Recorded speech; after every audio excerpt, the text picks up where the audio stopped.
BNP chairperson ও সাবেক প্রধানমন্ত্রী বেগম খালেদা জিয়া নিঃশর্ত মুক্তির দাবিতে রাজধানী নয়াপল্টনে কিছুক্ষণের মধ্যেই শুরু হবে সমাবেশ। ইতিমধ্যে নয়াপল্টনে কেন্দ্রীয় কার্যালয়ের সামনে মঞ্চ তৈরির কাজ শেষ হয়েছে। বৈরী আবহাওয়া উপেক্ষা করে সমাবেশ স্থল ও এর আশপাশে অবস্থান নিয়েছেন নেতাকর্মীরা। এতে ঢাকা মহানগর ছাড়াও ঢাকার আশপাশের জেলা এবং মহানগর থেকেও নেতাকর্মীরা অংশ নিয়েছেন।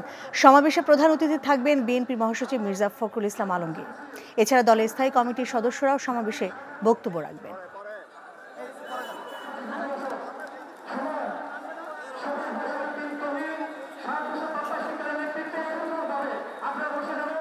এখন জন্ম সনদ দিয়ে খোলো বিকাশ স্টুডেন্ট অ্যাকাউন্ট।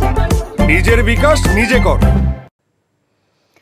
দর্শক, এই মুহূর্তে নয়াপল্টনে আছেন আমাদের স্পেশাল করেসপন্ডেন্ট ইমরুল আহসান। আমরা সরাসরি যুক্ত হচ্ছি তার সঙ্গে।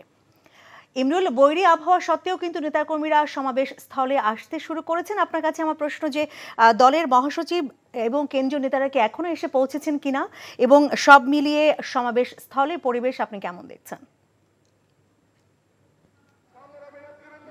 আনুষ্ঠানিকভাবে সমাবেশটি এখনো শুরু হয়নি। বেলা 2:30টায় এটি আনুষ্ঠানিকভাবে শুরু হওয়ার কথা রয়েছে। যেটি বলছিলেন যে একটি বৈরী আবহাওয়া, সকাল থেকে আমরা ঢাকায় দেখেছি যে বৃষ্টি হচ্ছিল প্রচুর, তবে 12টার পর থেকে গত 2 ঘন্টায় আসলে নয়াপল্টন বা আশপাশের এলাকায় বৃষ্টিপাত হয়নি। দেখতে পাচ্ছেন হয়তো ছবিতে যে নেতাকর্মীরা, অসংখ্য নেতাকর্মী এখানে এসে উপস্থিত হয়েছেন। শুধু ঢাকা মহানগরী নয়, ঢাকার আশপাশের বিভিন্ন যে ইউনিট রয়েছে জেলা কমিটির, তারাও বিভিন্ন নেতাকর্মীদের নিয়ে এই সমাবেশে হাজির হয়েছেন।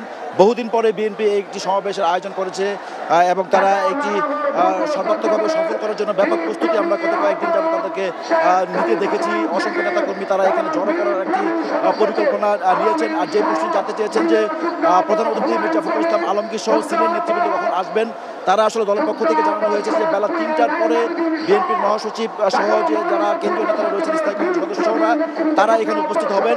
বিএনপির স্থায়ী কমিটির সদস্য মির্জা আব্বাস, উনি আজকের এই সমাবেশের প্রধান সভাপতি হিসেবে সভাপতির দায়িত্ব পালন করবেন। এবং তারা যেই দাবিতে মূলত আজকে এই সমাবেশে দেখেছেন যে বিএনপি চেয়ারপারসন বেগম খালেদা জিয়া নিঃশর্ত মুক্তির দাবিতে বিএনপি জানেন যে বিএনপি চেয়ারপারসন অস্থায়ী এভাবে সরকারের নির্বাহী আদেশে মুক্ত রয়েছেন। তারা অভিযোগ করছেন বিএনপি গত কয়েকদিন যাবতীয় যে বিএনপি চেয়ারপারসন গত শুক্রবার থেকে যখন তিনি গুরুতর অসুস্থতায় হাসপাতালে ভর্তি আছেন, তখন থেকে তারা অভিযোগ করছেন যে সরকারের রাজনৈতিক বৈরিতার শিকার বিএনপি চেয়ারপারসন বেগম খালেদা জিয়া, এবং তাকে জামিন দেওয়া হচ্ছে না এই রাজনৈতিক প্রতিহিংসার কারণ থেকে। এবং তারা বলছেন, অভিযোগ করেছেন যে সরকারের যে নির্বাহী আদেশে বেগম জিয়া মুক্ত রয়েছেন, সেই নির্বাহী আদেশের মাধ্যমে তাকে আসলে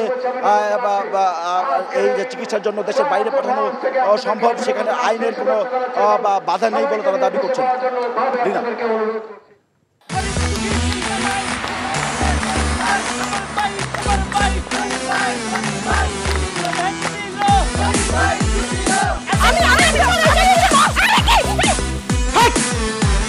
কি ধরনের আকাম করেছে জানো? সারা বিয়ে করলো 2 খান, কিন্তু ফেসবুকে রিপোর্ট করেছে 1 খান।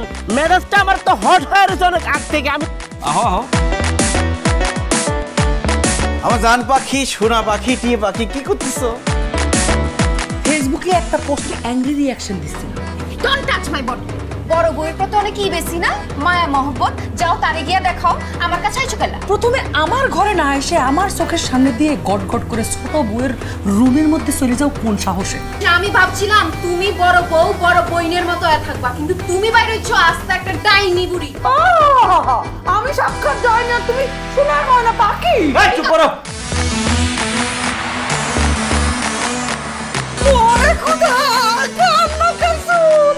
গুলশান বনানীর মায়েরা যেমন চুল কালার করে না, আমার তো মনে হইতেছে গনি মিয়া কোনো গুলশান বনানীর মডার্ন মায়ের প্রেমে পড়ছে। আমি জীবনে বিয়ে যদি করি 1 খান করবো, 2 খান করবো না।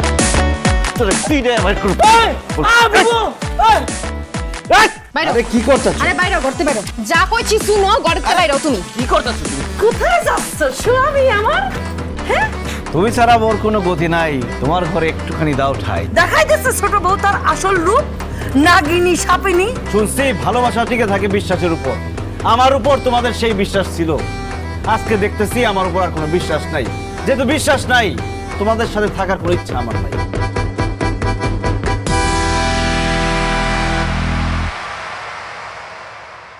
এখন জন্ম সনদ দিয়ে খোলো বিকাশ স্টুডেন্ট অ্যাকাউন্ট।